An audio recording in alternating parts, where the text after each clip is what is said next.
Good morning, hello everyone, welcome to my new blog. তো আজকে উঠলাম ভোর চারটে উঠে রেডি হয়ে গেলাম। তো কেন উঠলাম তোমাকে বলতে পারবে? তো এর আগের ভিডিও তোমাদের বলেছিলাম যে বোন হায়দ্রাবাদ চলে যাবে, ওই জন্য উঠলাম ভোর 4টেয়। তো বোন হায়দ্রাবাদ চলে যাচ্ছে, ওই জন্য সবাই বোনকে বাসে তুলতে এসছে আমাদের মেন রোডে। তো আমাদের ঘর থেকে মেন রোড জাস্ট 2 মিনিট রাস্তা, ওই জন্য সবাই বোনকে রাস্তা তুলতে এসছে। আর কখন বাসটা আসবে ওই জন্য সবাই ওয়েট করছে। তো একটা বাস আসছে, তো বাস একটা আসছে বলে আমার আরেকটি বোন হাত দেখাচ্ছে বাসকে দাঁড় করানোর জন্য। তো বাসওয়ালা মনে করছে এখানে অনেক প্যাসেঞ্জার, কিন্তু না, অ্যাকচুয়ালি যাবো আমি আর বোন। তো বাস চলে এলো, বাসের মধ্যে উঠে পড়লাম। দেখো পুরো বাসটা পুরো ফাঁকা, হ্যাঁ, যার সে ঘুমাচ্ছে, কী করবে, সবাই ভোরবেলা উঠেছে ঘুমাচ্ছে। তো আমি ছিলাম পেছনে, আমার সামনে ছিল বোন। দেখো আমি পেছনে আছি, বোন সামনে ছিল। আর বাসটাও যাচ্ছিলো রানিং। দেখো বাসটা কত রানিং যাচ্ছে জানো? তো বাসের মধ্যে উঠলে আমার ঘুম লাগে। বাসের মধ্যে আমি কিছুক্ষণ ঘুমিয়ে নিলাম। কিছুক্ষণ ঘুম থেকে ওঠার পর দেখলাম যে বৃষ্টি হচ্ছে। আর সকালে ওয়েদারটা দেখো কত সুন্দর ওয়েদার। সকালে কোনোদিন আমি উঠি না, তো ওই জন্য সকালে ওয়েদারটা আমাকে দেখা হয় না। অনেক সুন্দর লাগছে সকালে ওয়েদারটা। তো আমরা এভাবেই চলে এলাম আমরা সায়েন্স সিটি। তো এই টাওয়ারটাকে কোন টাওয়ারকে বলতে হবে? এটা হলো সায়েন্স সিটির টুইন টাওয়ার। শুনেছি নাকি শাহরুখ খান এই টাওয়ারটা কিনেছে, কিন্তু জানি না সে কিনেছে কি না। তো এখান থেকে প্যাসেঞ্জার নামিয়ে বাস আবার ছাড়লো। তো আমি এভাবে ভিডিও করছিলাম বাস থেকে। দেখো, আর তোমরা কে কে এখানে এসছো আমাকে কমেন্ট করে জানাবে। তো এইভাবেই আমরা তারপরে চলে গেলাম আমরা শিয়ালদা। তো আমরা নামবো শিয়ালদা ব্রিজের ওপারে নামবো। এটা হলো শিয়ালদা ওভারব্রিজ। তো আমরা এখন আছি শিয়ালদা ওভারব্রিজের ওপরে। তো এখান থেকে আমরা দেখাবো তোমাদের শিয়ালদা স্টেশন। ওই দেখো শিয়ালদা স্টেশন দেখতে পাচ্ছ?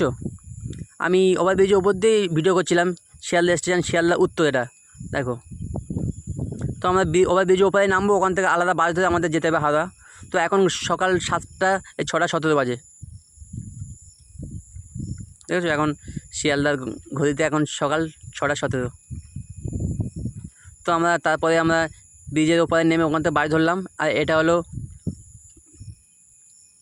কলেজ স্ট্রিট, হ্যাঁ, আদি মোহিনীমোহন কাঞ্জনাল।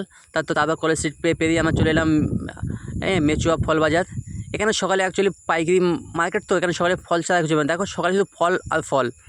এখানে সকালে ফলের পাইকারি হচ্ছে বাজার বসে এখানে। তো তো তারপর বড় বাজার পেরিয়ে আমরা ঢুকবো এখন হাওড়া ব্রিজের উপর দিয়ে যাব। দেখো বাস থেকে আমি ভিডিও করছি,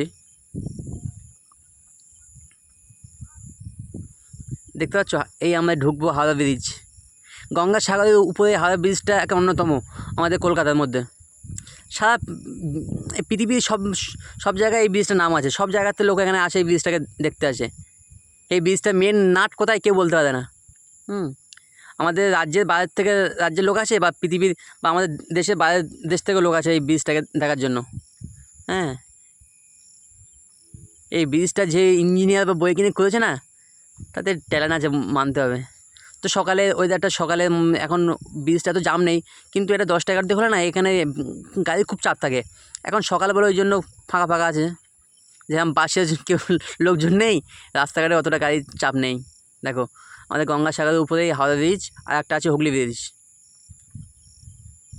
এই দুটো ব্রিজ ইতিহাসে নাম আছে।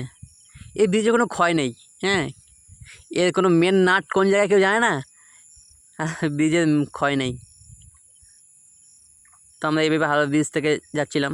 হাওড়া ব্রিজটা পার হতে গেলে কতক্ষণ টাইম লাগছে তোমরা বুঝতে পারছো? দেখো সকালে সবাই ভ্যান নিয়ে যাচ্ছে।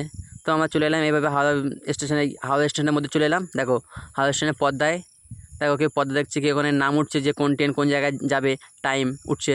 আর এর পাশে টিভি চলছে, মানুষ হাসেই দাঁড়িয়ে আছে বোর্ড দেখার জন্য যে কোন ট্রেন কখন আসবে, কত নম্বর প্ল্যাটফর্মে দেবে, এই জন্য মানুষ দেখছে ওখানে। দেখো এত সকালে তাও মানুষের কত ভিড় দেখো। সব দূরপাল্লার ট্রেন সব সকালেই যায় বেশিরভাগ। তো আমি এখানে বোনের জন্য ওয়েট করছিলাম, বোন কোথায় গেছে। হ্যাঁ, বোন আমার জন্য প্ল্যাটফর্মে টিকিট কাটতে গেছে। এখানে প্ল্যাটফর্মের টিকিট না থাকলে ধরবে টিটি। দেখো, তো আমি এখানে কিছুক্ষণ দাঁড়িয়েছিলাম বোনে আসার ওয়েট করার জন্য। আমি বলে একটু বোন চলে এলো। তো বোনের মনটা অনেক খারাপ, অনেক দিন পর বোন চলে যাচ্ছে। দেখো, আর এই পাখাগুলো অ্যাকচুয়ালি কোথাও নেই, একমাত্র আছে হাওড়া স্টেশনে আর শিয়ালদা স্টেশনে আছে। এই পাহাড়গুলো দেখলে মনে হয় খুব আস্তে আস্তে চলছে, কিন্তু না, এর আস্তে চললে ওই নিচে গেলে না বুঝতে হবে যে কতটা হাওয়া লাগছে গায়ে। এই পাহাড়গুলো আছে অনেক উপরে আছে, অনেক উপরে আছে, এতটাই বড় মনে হচ্ছে পাহাড়গুলো চলছেই না, কিন্তু নিচে গেলে বুঝতে পারবে। দেখো নিচে সব বসে আছে। আর এটা হলো হাওড়া মেট্রো। তুমি ধর্মতলা মেট্রো থেকে আসতে পারবে, শিয়ালদা মেট্রো থেকে আসতে পারবে, গড়িয়া মেট্রো থেকে আসতে পারবে।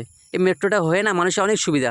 তো আমাদের বোনের যাচ্ছে গিয়ে, বোনের ট্রেন দেবে 21 নম্বর প্ল্যাটফর্মে, ওই জন্য আমরা ওখান থেকে 21 নম্বর প্ল্যাটফর্মে যাচ্ছিলাম। ওখান থেকে 21 নম্বর প্ল্যাটফর্মে অনেকক্ষণ হাঁটতে হয়, 5-7 মিনিট হাঁটতে হয়। তো আমরা হাঁটতে হাঁটতে চলে এলাম 1 নম্বর প্ল্যাটফর্ম থেকে 21 নম্বর প্ল্যাটফর্মে। তো আমাদের ট্রেন আধা ঘন্টা লেট আছে, ওই জন্য বোনকে বললাম এক জায়গায় বসার জন্য। তো বোন বলে ঠিক আছে আগে গিয়ে বসি। তো বোন ফার্স্টে ছিল, আমি বোনের পেছনে ছিলাম। আমি বোনকে বললাম ঠিক আছে চলো এক জায়গায় বস। হ্যাঁ, তোমরা যারা এই ভিডিওটি ফেসবুক পেজ থেকে দেখছো, সিদ্দিক মিনি ব্লগ পেজটিকে ফলো করবে। আর যদি ভিডিওটি ভালো লেগে থাকে তাহলে লাইক শেয়ার কমেন্ট করবে। আর আমার YouTube channel Siddique mini blog, আমার ইউটিউব চ্যানেলটি সাবস্ক্রাইব করবে। আর নেক্সট ভিডিও দেখার জন্য আমাদের সঙ্গে থাকবে। এই ভিডিওটি অনেক লং হওয়ার জন্য এই ভিডিওটি আর দিতে পারছি না, নেক্সট ভিডিও পরের ভিডিওতে পাবে। হ্যাঁ।